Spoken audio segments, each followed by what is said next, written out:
आप लोगों से बैठने को कहा। अगर ऐसे आप लोग अनुशासन तोड़ोगे तो फिर तो बात ही नहीं मिल पाएगी। ये जो लोग खड़े हैं,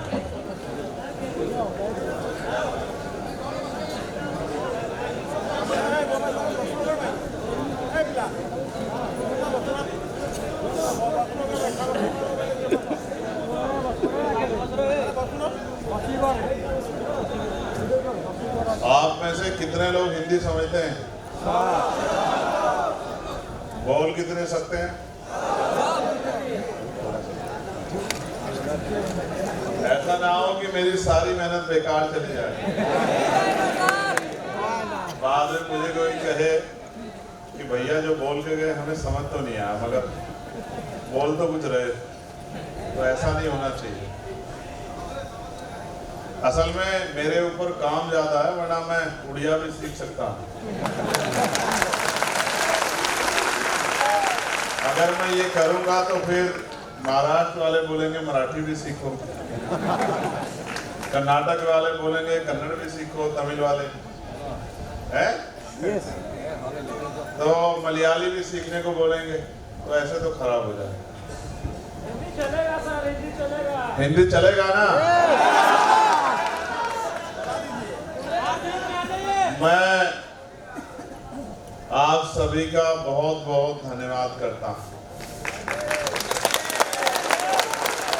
अभी कुछ दिन पहले हमारे नेता भीम आर्मी उड़ीसा के लोकप्रिय प्रदेश अध्यक्ष लंकेश रावण जी का मेरे पास फोन आया कि हम आपका एक कार्यक्रम चाहते हैं। तो मैंने इनसे कहा कि अभी तो समय नहीं है। तो इन्होंने मुझसे कहा सख्ती से कि भाई कार्यक्रम आपको देना पड़ेगा। तो मैंने इनसे कहा कि फिर ठीक है, आप जब कह रहे हैं तो तारीख भी बता दो। तो फिर आज 4 तारीख का कार्यक्रम तय हुआ और इन्हीं की वजह से आज मैं और आप यहाँ सब लोग उपस्थित हैं। मैं भीम आर्मी की पूरी टीम का, प्रदेश की सभी जिला अध्यक्ष, जिला प्रभारियों का और यहाँ उपस्थित भीम आर्मी से जुड़े सभी भाइयों बहनों, सम्मानित बुजुर्गों, नौजवान साथियों का बहुत बहुत धन्यवाद करता हूँ। मीडिया के साथियों का भी धन्यवाद करता हूँ। यहाँ मंच पर उपस्थित हमारे लीडर भीम आर्मी के राष्ट्रीय अध्यक्ष भाई विनोदन सिंह जी और उनके साथ आए उनके साथियों को भी यहाँ पहुँचने पे धन्यवाद देता हूँ। जब अपनी बात को शुरू कर रहा हूँ तो समय समय पर दुनिया में जन्मे सभी संतों, गुरुओं और महापुरुषों को भी नमन करता हूँ। मैं ये सोच रहा था कि मैं वहाँ बीच में आराम से चेयर डाल के बैठ के अपनी बात को रखूंगा, लेकिन फिर मैंने सोचा कि खड़े होकर ही बात को रखना चाहिए। आप बड़े अनुशासन में पूर्व के वक्ताओं को सुन रहे थे। मुझे इस बात में बड़ी खुशी हुई और अभी मैं देख रहा हूँ कुछ लोगों को छोड़ के बाकी सब लोग अनुशासित हैं। 1-2 लोग तो ऐसे होते ही, बहुत बड़े घर में या बहुत छोटे घर में भी सब लोग एक जैसे नहीं होते। बड़े पैमाने पर जिम्मेदार समझदार लोग होते हैं, 1-2 लोग गैर अनुशासित भी होते हैं, लेकिन हमारा काम है कि हम उनको भी समझा के अनुशासित बनाएं। तो प्रिय परिवारजनों, आज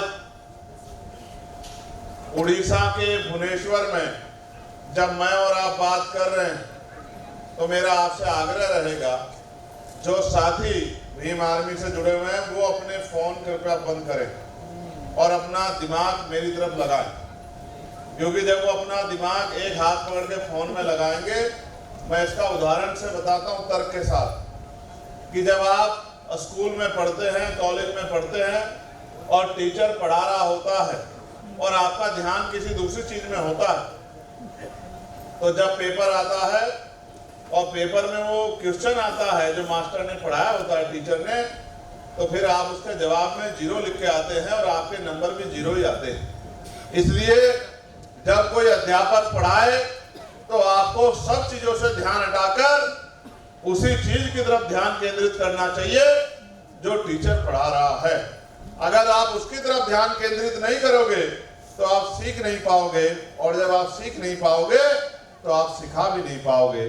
जब आप सीख भी नहीं पाओगे, सिखा भी नहीं पाओगे, तो आप अपना भी भला नहीं कर पाओगे और किसी अन्य का भला भी नहीं कर पाओगे। तो पहले आपको खुद से सीखना है, फिर दूसरों को सिखाना है।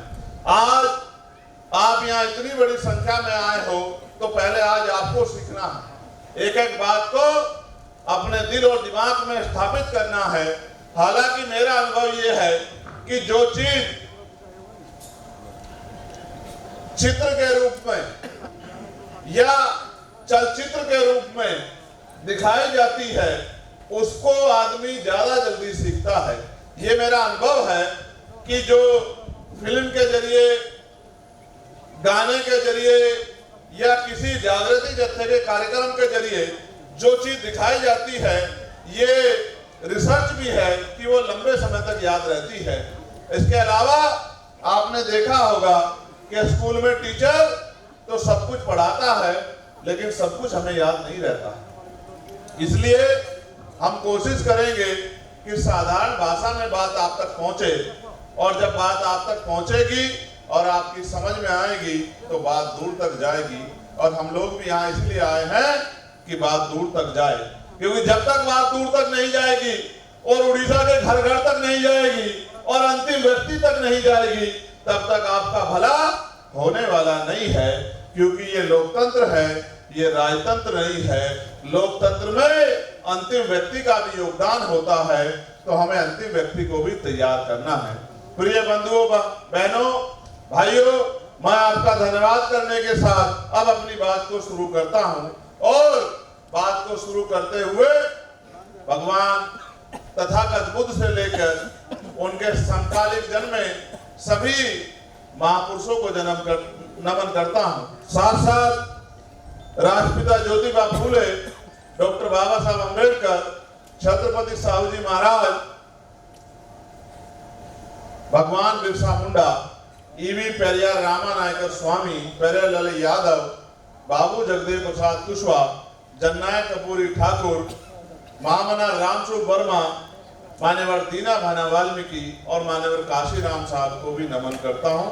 उनको भी आज के दिन श्रद्धांजलि देता हूं, क्योंकि अगर वो लोग नहीं होते, वो महान विभूतियां नहीं होती, तो ये आंदोलन नहीं चलता, और आंदोलन नहीं चलता तो मेरे जैसे प्राइमरी स्कूल के हेडमास्टर का बेटा आज लोकसभा का सांसद नहीं होता और इतनी बड़ी जनसमूह को यहाँ मंच से खड़े होकर अपनी बात से संबोधित नहीं कर रहा होता।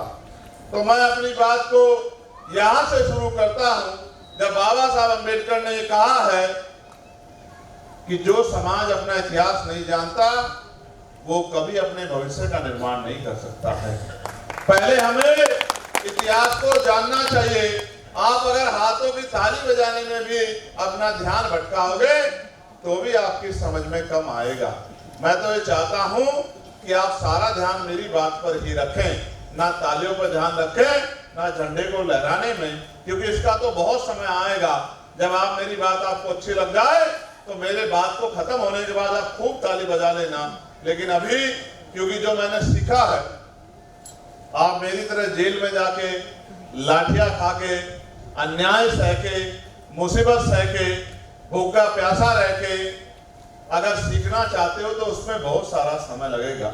और अगर मेरे द्वारा बताई हुई बातों को सीख लोगे तो बिना कोई कष्ट सहे बढ़िया एसी में बैठ के भी आपकी बात समझ में आ जाएगी।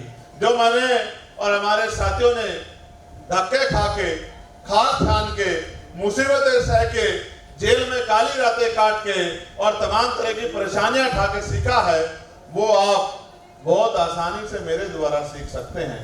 कुछ साथियों ने मोबाइल ऑन किए हुए हैं, उनकी लाइट जो है, फ्लैश लाइट जली हुई है, वो आंखों में लग रही है। जब मैं गर्दन घुमाता हूं तो वो एकदम से उसका रिफ्लेक्शन आता है। तो मैं ऐसा अनुरोध करूंगा, जो वीडियो जिनकी इच्छा भी है, जो बिल्कुल ध्यान देना ही नहीं चाहते, तो वो कम से कम फ्लैश लाइट बंद करके अपनी वीडियो बना लें, जिससे कि औरों का नुकसान ना हो। तो जब बाबा साहब